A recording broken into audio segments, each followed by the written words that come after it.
Good morning student. आज हम आपकी राजनीति विज्ञान में पाठ 3 धर्म का जो शेष भाग बच गया था, धर्म और नैतिकता के विषय में थोड़ी चर्चा करेंगे। हमने पढ़ा अब तक धर्म की भूमिका, धर्म का अर्थ, धर्म और धर्मनिरपेक्षता क्या है। इसके बाद आता है धर्म और नैतिकता। धर्म का मूल लक्ष्य मानव मात्र की सेवा करना है। वो धर्म ही नहीं जिसमें एक दूसरे के प्रति द्वेष भावना हो। धर्म वही है जिसमें एक मानव दूसरे मानव की सेवा करे, सद्भावना का विचार रखे। धर्म अच्छे आचरण, करुणा, शील व अहिंसा पर बल देता है। सभी धर्मों में सिद्धांत यही भावना निहित है। सभी धर्म यही बात कहते हैं।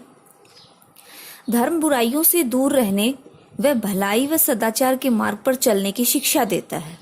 और यही क्या है? यही नैतिकता भी है, यही शिष्टाचार है, यही सदाचार है। धर्म और राजनीति का विवेकपूर्ण मिलन मानवीय कल्याण में साधक होता है। विभिन्न धर्मों के ज्ञान व मूल्यों का परस्पर आदान प्रदान विज्ञान से भी कहीं अधिक उपयोगी है। एक वैज्ञानिक सत्य तब अधिक मजबूत हो जाता है जब वह अन्य देशों में हुए शोधों से प्रमाणित माना जाता हो।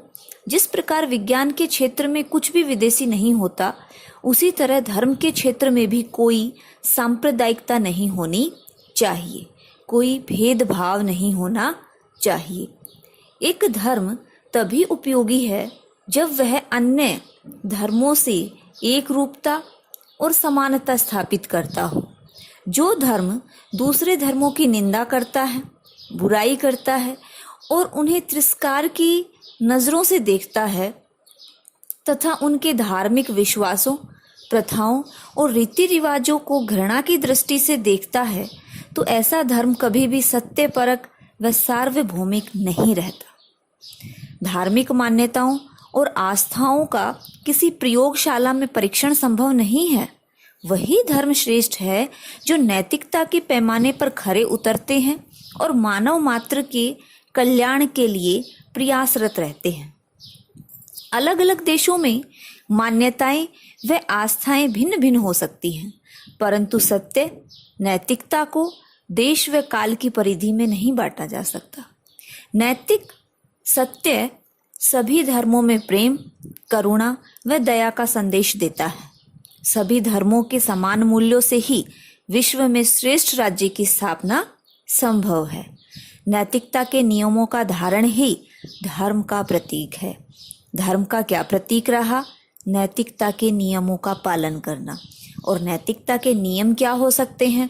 सदाचार, शिष्टाचार, सद्भावना, भाईचारे की भावना, एक दूसरे के धर्म का क्या करना? मान सम्मान, आदर करना, एक व्यक्ति का दूसरे व्यक्ति के प्रति प्रेम, हिंसा को त्यागना। वहीं जब धर्म और नैतिकता की परख हमें हो जाती है तो धर्म और राजनीति हमारे सामने आते हैं। प्राचीन समय से धर्म और राजनीति अथवा राजनीति और धर्म में गहरा संबंध रहा है। जहाँ धर्म रहा है वहाँ राजनीति संभव हुई है। जब जब धर्म व राजनीति का नकारात्मक संयोग हुआ है, तब तब राजनीति ने धर्म का दुरुपयोग किया है। धर्म ने कभी भी राजनीति का दुरुपयोग नहीं किया, बल्कि राजनीति ने हमेशा से ही धर्म का दुरुपयोग किया है। बर्ट्रेड रसेल और E.M. फोस्टर जैसे शांतिवादी व विद्वानों ने धर्म की इस बात के लिए आलोचना की है कि धर्म के नाम पर शुद्ध राजनीति करने से विश्व में हमेशा खून खराबा ही हुआ है, जो आज भी जारी है। आज भी सभी धर्मों में धर्मांध कट्टरपंथी मरने मारने को तैयार हैं। दूसरे विश्व युद्ध के बाद विश्व में कई ऐसे शक्ति समूह व संवर्ग उत्पन्न हुए हैं जो आपस में धर्म को लेकर एक दूसरे के प्रति हिंसा प्रकट की है।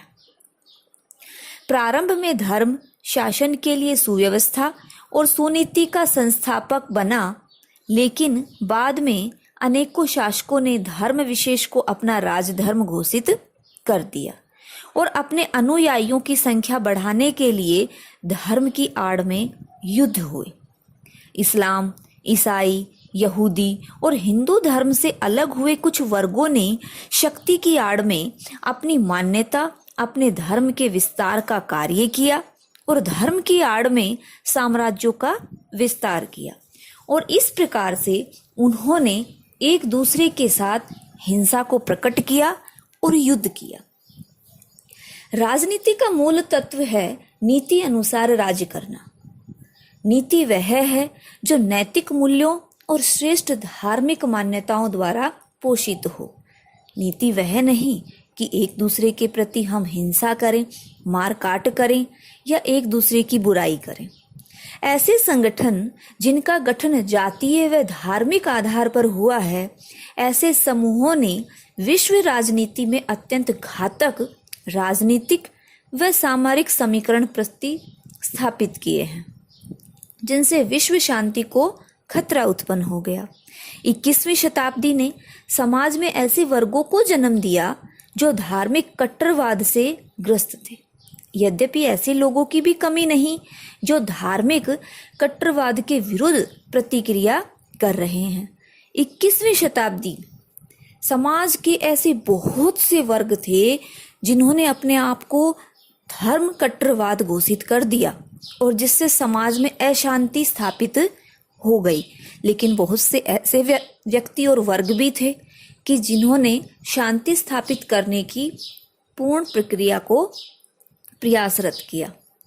विभिन्न समूहों में आंतरिक बाधाएं पैदा कर, मनुष्यों में परस्पर वैमनस्य उत्पन्न कर अपने निहित स्वार्थों को पूरा करने की प्रवृत्ति हर युग में होती रही है। जब धर्म में आडंबर व स्वार्थी प्रवृत्ति बलवती या आगे बढ़ती है, वह मनुष्य को उसके लक्ष्य से क्या कर देती है? भ्रमित कर देती है। धर्म व्यक्ति की व्यक्तिगत निधि है, जिसे बाह्य रूप से थोपना मानवता के लिए अनिष्टकारी है। यह प्रत्येक व्यक्ति का अपना एक अधिकार भी हो सकता है कि वह किस धर्म में रहकर किस प्रकार के विश्वासों, रीति रिवाजों या सारी शिष्टाचार को निभा सकता है। राम मनोहर लोहिया जी के अनुसार धर्म और राजनीति के दायरे अलग अलग हैं। धर्म अलग है, राजनीति अलग है, परंतु दोनों की जड़ें क्या हैं? एक ही है। धर्म दीर्घकालीन राजनीति है, जबकि राजनीति अल्पकालीन धर्म है। धर्म का काम भलाई करना और उसकी स्तुति करना है, जबकि राजनीति का कार्य बुराई से लड़ना और बुराई की निंदा करना है।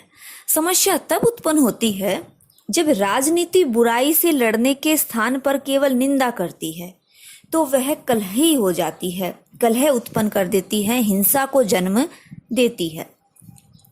इसलिए आवश्यक है कि धर्म और राजनीति के मूल तत्वों को समझा जाए। जब धर्म और राजनीति के मूल तत्वों को व्यक्ति समझ लेता है, तो मानव के लिए वह अनिष्टकारी नहीं होता और तब उत्पन्न होती है मनुष्य के अंदर अहिंसा की भावना। धर्म और अहिंसा का अटूट संबंध है।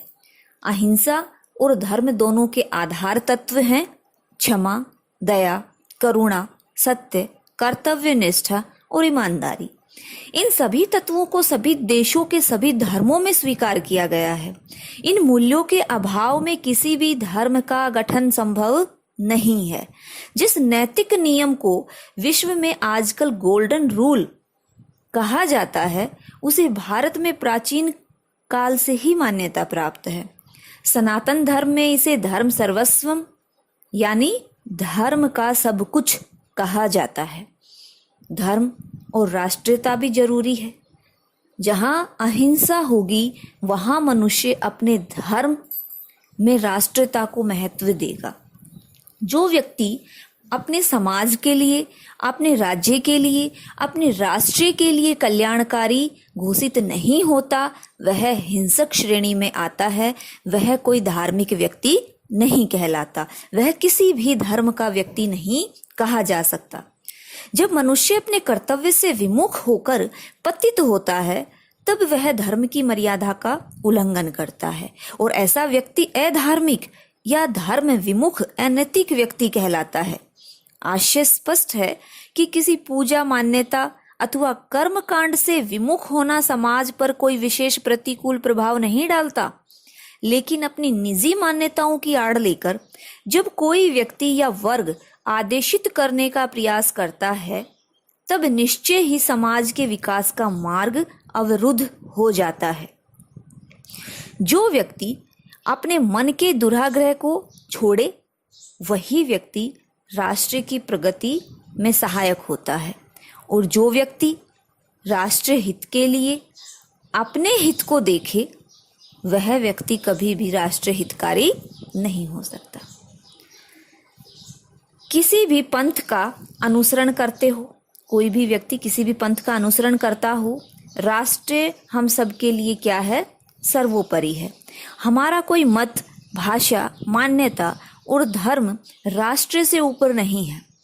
मैथिली शरण गुप्त की प्रसिद्ध पंक्तियां भी हैं कि जो भरा नहीं घावों से, बहती जिसमें रसधार नहीं, और वह हृदय नहीं पत्थर है जिसमें स्वदेश का प्यार नहीं। स्पष्ट है कि राष्ट्रीय धर्म ही सर्वोपरि है। प्रत्येक मानव का जो सबसे पहला धर्म है, वह क्या है? अपने राष्ट्र के प्रति सच्ची भावना रखना, राष्ट्र की हिफाजत, राष्ट्र का विकास, इसकी एकता और उन्नति में ही सबका हित है। वस्तुतः धर्म व्यवहार में परमार्थ की विलक्षण कला है।